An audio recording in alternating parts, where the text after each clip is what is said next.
در لیست سخنران شامل هستند. البته استثنای موجود است در قسمت دوستای عزیز مهمانی که از فاصله های بسیار دور تشریف آوردند. کوشش کنید همون 10 دقیقه اگر در پروگرام خود داشته باشید که بدون و همه عزیزان نوبت خواهد است. تشکر. بسم الله الرحمن الرحیم. سخنران نهایت مهربان السلام علیکم. نخست جا دارد از برگزار کنندگان و سازمان دهندگان این مجلس بزرگ و مناسبت بزرگدار از اولین سالگرد استاد بزرگوار شهید برهان‌الدین ربانی و یازدهمین سالگرد شهادت رسول بزرگ زحمت کشیدند ابراز سپاس و احترام می‌کنم. امروز یک بار دیگر جمعی از بزرگواران راهیان راه رسول و استاد بزرگوار را برای تجدید پیمان و عهدشان گویان می‌کنم. امروز من از را روی چند نکته از سخنان مسئول بزرگ متمرکز هستم. برای اینکه امروز ضرورت جدی برای بیرون رفت از بحران کنونی و پراکندگی موجود در سیستم حکومت به ایجاد یک محور باقوت و تاثیرگذار برای تغییر ضرورت نابسامان کنونی مانند هوا برای زندگی دیده میشد. مسئول بزرگ گفته بود جنگ جزئی از سیاست و آن زمانی به کار گرفته می شود که راه دیگری برای رسیدن به هدف داشته باشد. اشتباه جنگی را میتوان کرد ولی سیاسی جبران ناپذیر است. مسئول بزرگ در جای دیگر میگوید اگر سیاستمدار در تحلیل آینده اشتباه کند بسیار خطرناک نیست. خطر جبران ناپذیر این است که در تحلیل وضعیت جامعه اشتباه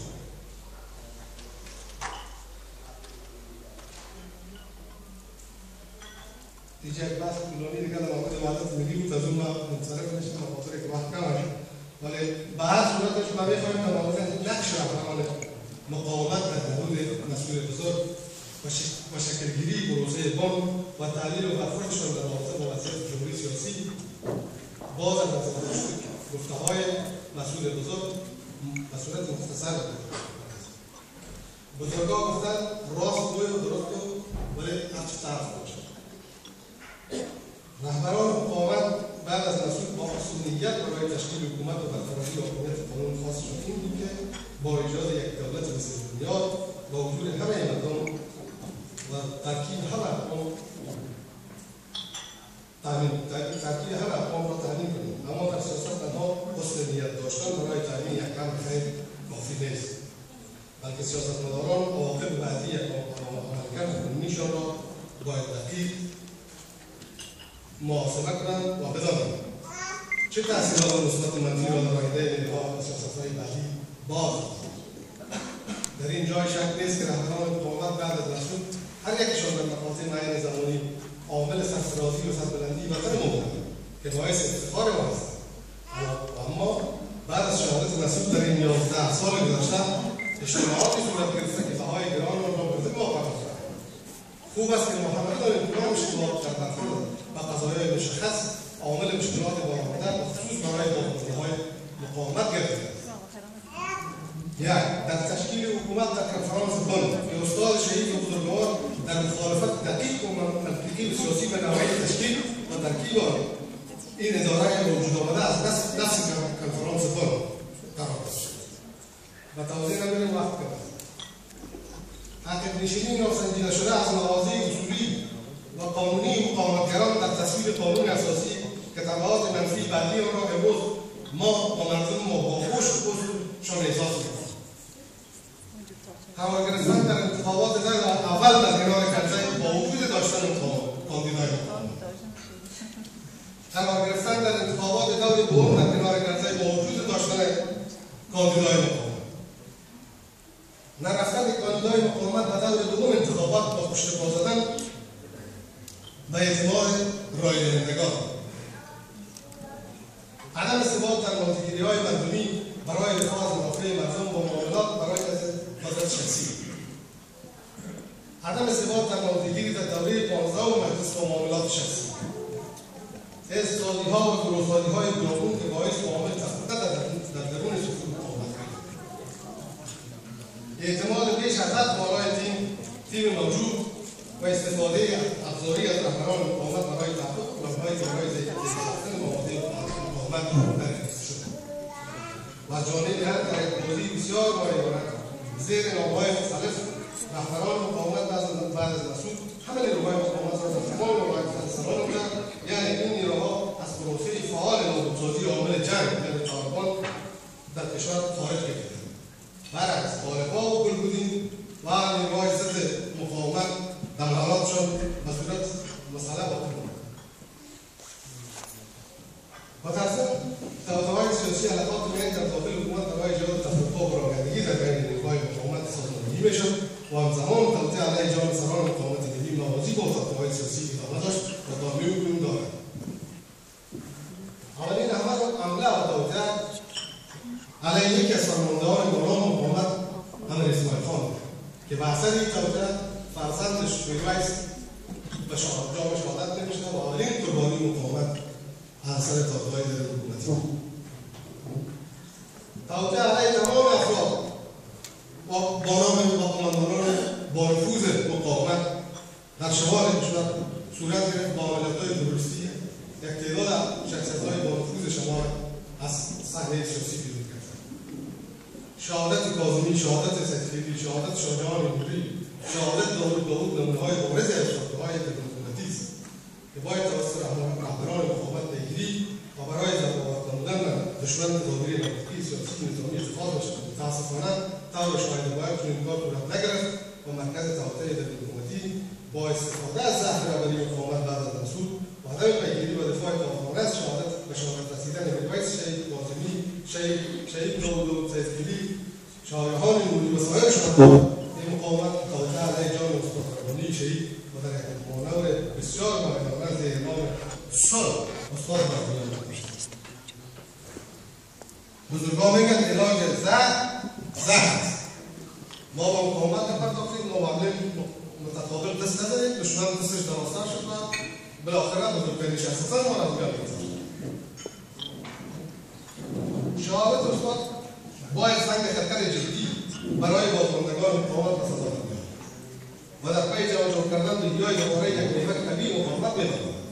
ولی متأسفانه یک بار دیگر ابتکار عمل را مرکز توطئه دموکراتی به دست گرفت و از فرصتی که باید نیروهای مقاومت ملی برای خونخواهی و دادخواهی شهادت استاد مرکز توطئه را تحت فشار قرار می‌دادند، برعکس با طرح جانشینی استاد توسط این مرکز و تحت تاثیر قرار گرفتن این افراد برای دست آوردن امتیازات کوچک امر بزرگ اتحاد اداره نیروهای مقاومت را زیر یک شخص بزرگ قربانی کردند.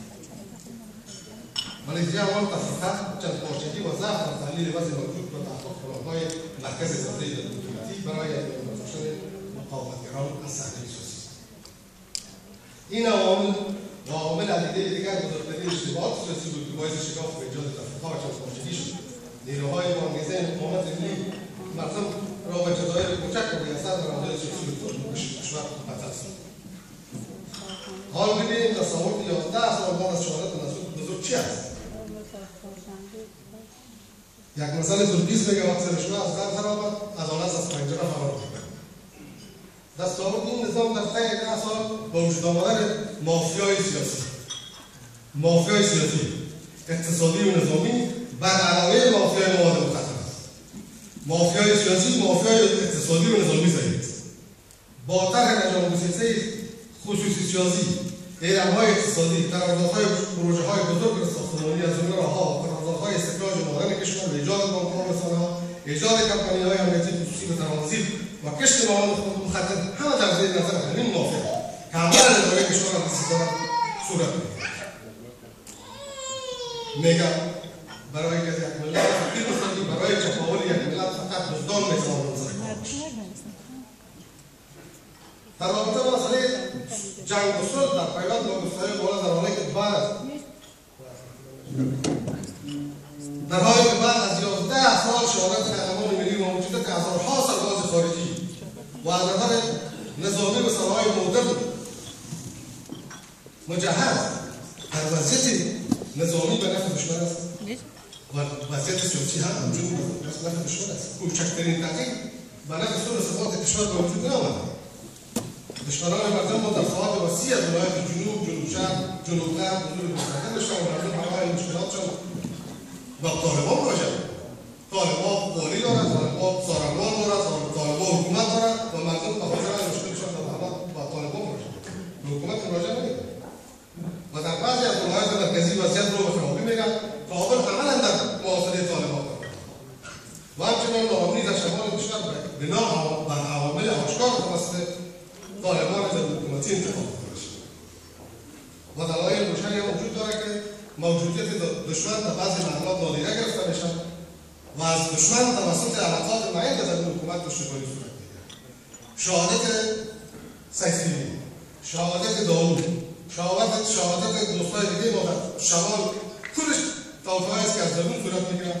داوود و سیفی دقیقاً مرکز اساسی دشمن در شمال تثبیت کرده بودند، برای نابودسازی عملیات آغاز کردند و می‌خواستند نامه دشمن از شمال بکشند و عامل اساسی ناامنی در شمال داوود متمرکز شده بود، ولی به اثر توطئه حکومتی داوود و سیفی از میان رفته شد.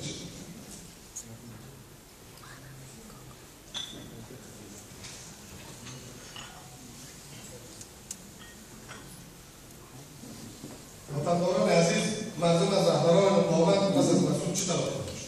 مردم از این رهبران خواستار اتحاد و همبستگی و حفظ تصاوب‌های مقاومت و تحکیم جایگاه مقاومت در اداره کشور و دستگیری‌های کلان ملی که متاسفانه این نقش را از دست دادند. و میراثداران مسعود به مردم چه دادند؟ در 11 سال در مقایسه تصاوب‌ها مقاومت در طبق گرانبهاترین ارزش که مسعود به میراث گذاشته بود تکنیک‌های کلان اتحاد و همبستگی منظم موجود که امروز متاسفانه دستخوش تفرقه و پراگندگی است. آیا خواست مسعود همین بود؟ مسعود شخصیتی بود که توانایی گردآوری نیروهای مختلف فکری و سیاسی و نظامی را در یک نهاد داشت، ولی رهبران بعد از مسعود برعکس نیروهای منسجم و متحد ملی را بارانگیزه و نیروهای کبیر را به گروه‌های کوچک را بدل دادند. امروز کشور در اساس‌ترین مرحله تاریخی قرار دارد. از اثر فقر شدید اقتصادی و نارضایتی عمیق مردم از وضعیت موجود توسعه صدر مردم در نفرت رسید. اما نیروهای مقاومت همه گروه‌ها و شاخه‌های خوانده‌های دفاع از همه ارزش‌های انسانی آزادی و شرف حیثیت مردم دوباره در می‌آورد و با قوت منسجم باید ما مانند گذشته در اختلافات طریقی و معاملات شخصی ادامه ندهیم. خطر وحشتناکی که مردم ما را تهدید می‌کند در راست آن وقت برای هیچ کس مسئولیت مالی و جانی وجود نخواهد داشت. حوادث طرز تاریخ سالهای 96 2001 تکرار خواهد شد. مسئولیت این هم حوادث و دوش رهبران کلی مقاومت است. یک بار دیگر در نیروهای مقاومت ملی از عقیب همین درون اعلام می‌دارم. شما فدیه به وعده‌ها را نخورید، شما را با وعده‌ها مصروف ساختند. و آن تصاوب‌ها را از مقاومت گرفته و تمام موازی از دسترسی مقاومت امروز در دست گروه‌های طالبان و گلبدین حکمتیار. از گروه‌های حکمتیار و مقاومت تنها خودشان خارج از حکومتند. همه تشکیلات حکومت توسط این دو گروه کادرهای رهبری انقلاب در ولایت و چندین وزارت و تصمیم‌گیری‌های کلان در کشور ریاست جمهوری و مشورت و زیر نظر آنها صورت می‌گیرد و رهبران مقاومت از متن باشه را داشتند. گرچه گفتن این همه حقایق بسیار تلخ است، ولی باید گفت یگانه راه نهایی بازگشت به اصل است. این است مردم مقاومت با فکر مسئول است. راه دیگری جز مقاومت در راه اصول حق و عدالت وجود ندارد. نه به این هدف بزرگ خواهان همبستگی و ایجاد پایداری برای دفاع از آرمان‌های بزرگ مسئول مردم با مقاومت است.